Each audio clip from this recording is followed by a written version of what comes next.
Today we got the patch notes for the Season 3 update, so the update we will get tomorrow alongside Season 3, and this one is patch 30.1, and last week they wrote that it will be patch 30.0, but here they're writing that they had the chance to add a few more bug fixes to this update to address some more issues, so now it's the improved patch and that's why it's 30.1. But nonetheless, the update will drop tomorrow on March 10 at 9 AM or 8:55 Pacific time, and we're gonna go over everything that is part of this update, and it's actually quite a lot, a bit more than I had expected, but it's a huge update at the start of the season, so that's probably why it's a lot more.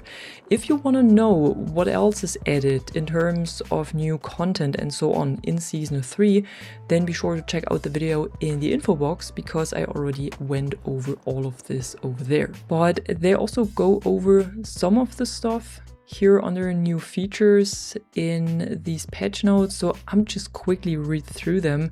So of course we get access to the Isle of Grom, where you can get on a ferry and then head over to the tutorial island, but in the first I think 4 weeks only everyone who owns the premium skate pass has access to the Isle of Grom. Everyone else doesn't have access. As new tricks we will get dark catches and dark slides, so you hold RB or R1 depending on the controller you use right before or right after you are doing a flip trick, and then you get into a dark catch, and when you are on a rail you will get into a dark slide. Tasks will be expanded as well. Here the developers are writing in a note that they received feedback that some of the previous tasks were too difficult or too tedious to complete, and now in Season 3 they're introducing a wider variety of tasks to complement our skating experience rather than dominate it. In addition to this, we will also get party collision, so when you are skating in a party you can turn on collision to collide with other skaters. This is turned off by default though. If you want it, you have to turn it on. We will get new character customization options, which means we get 4 new hairstyles and additional tattoo options, so you can add tattoos to your character, and these tattoos can be acquired from missions, from events, from the skate pass and from the store, and 5 of them are available right from the start for everyone. We will also get skater presets, so you can create 3 unique skater presets where you can switch quickly between them, including appearance and clothing, and you can get up to 10 slots maximum, but only 3 slots are free for everyone, and then you can buy the additional 7 slots for 250 Sandman bucks each. And in the store they also add a few changes, so with Season 3 we can buy up to 5 product boxes in a single purchase to make things more streamlined. And there will be an essentials shop where they offer tattoos, boards and so on. So like a board catalog that will be available all the time and without the fear of missing out and without a rotation. Now, moving on to the gameplay improvements that we can expect to see. So first of all, bonelesses were improved. They have improved responsiveness, reliability and behavior, so similar to the hand plants that were improved in Season 2. Seasonal missions were improved, which means that some missions are now only available for the duration of the season they release in, whatever that means. So I guess some specific missions are only available for Season 3 but will not come back in Season 4. And there were some improvements made to the replay editor, and here there were some more effects added where you can control exposure, color temperature, color saturation, barrel distortion and vignette. They also added more control over the audio, so you can adjust your audio, then other skaters' audio and the world ambience audio as well, and you can now also keyframe the playback speed. So if you want to have a part in slow motion, for example, you can keyframe this as well in your clip. Then we will also see some UI improvements for throwdowns. For example, a notification system is added to highlight nearby throwdowns, and you can toggle this feature on and off in the settings. There's also a sense of speed audio effects added, which means that they improved the sounds for wind, clothes, tonal transitions, and surface textures. So you can now hear that when your skater is moving at different speeds. There is a challenge celebrations screen added, which means that in the end screen of a co-op challenge, where you usually just see how many points someone got or so, here you can now use gestures that you can play to celebrate. Then weekly and monthly tasks are now grouped in the UI for better readability.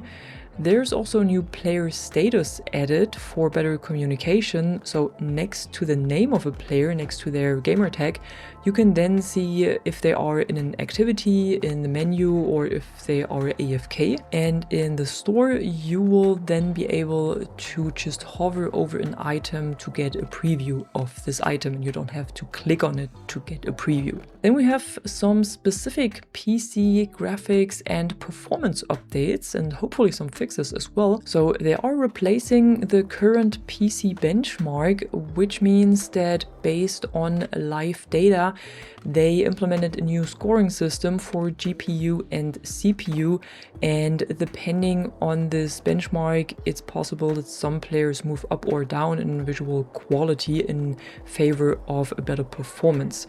So it really depends on the kind of system you have. So you should definitely check your graphics after the update and see if everything works and if the performance is good or not, or if you have to adjust something. They also add an explicit 30, 60 or uncapped FPS render settings, with uncapped meaning that the system will run with up to 240 FPS. They also change VSync to on by default in the graphics settings. So if this is something you don't want, you should definitely go check your graphics settings after the update and turn it off. And they also introduced a new minimum global graphics quality. So they introduced a new minimum that reduces the render settings for devices that don't meet the minimum specs. And with this update, they have also updated the minimum PC specs. So as an example right here, if you want to run the game on ultra graphics, then they changed it from a 3070 Ti to a 3080 Ti. And for the CPU, if you want to run it on Ultra with an Intel, for example, you need an 11700K now instead of only a 11700. So they've upped the minimum specs for the game a little bit. Nonetheless, it will still be playable with lower specs, but then you will have to use this new global minimum graphics settings. And then we have a lot of bug fixes that we want to go over. So first of all, the gameplay fixes. Here they fixed multiple issues that prevented neighborhoods from unlocking, so still this first bug that was existing. Then they fixed multiple issues where world objects and textures appeared and disappeared unexpectedly. They finally fixed the issue where players were unable to progress to the San Van mainland from the tutorial island if the subtitles were turned off. There were also multiple issues fixed where criteria to complete a challenge were met but were not tracked, so you couldn't complete the challenge. They also fixed the issue where after teleporting to another player, traffic, pedestrians and other players disappeared. They fixed an issue where some players would be teleported out of bounds when joining another player's party. They fixed flickering issues that were visible after changing the game settings to low presets. They also fixed multiple issues where game settings would randomly change after restarting the game. They fixed the issue where the audio in party voice chat was of low quality on consoles. On PC, they also fixed the issue where the resolution would change to 480p after restarting the game as well. I know this was supposed to be fixed with the last update already, but was not fully fixed. Hopefully this time it is fully fixed. Alongside this, they also fixed the issue where board stickers would not display on PCs with NVIDIA GPUs. They fixed an issue where challenges would not restart after choosing the retry options, and also an issue where replays would fail to export on PS5. And they fixed an issue where characters would appear to have bloodshot eyes. Then we also have some fixes for the replay editor. Here they finally fixed the capture stuttering when exporting your clip. They also fixed an issue where the replays only showed the last 10 seconds of the videos, but not the full clip or the full video. And they also did some fixes to the UI. So here certain UI elements would disappear after starting a challenge, for example, or there was an issue where the friends list would not display completely. But I think the most important UI fix right here, at least it's mentioned right here, is the issue where tasks would stop registering but still show progress in the tasks UI. Let's hope that this was actually fixed for all of the tasks, because this was really annoying towards the end of season 2. But unfortunately, we also already have some new known issues for season 3.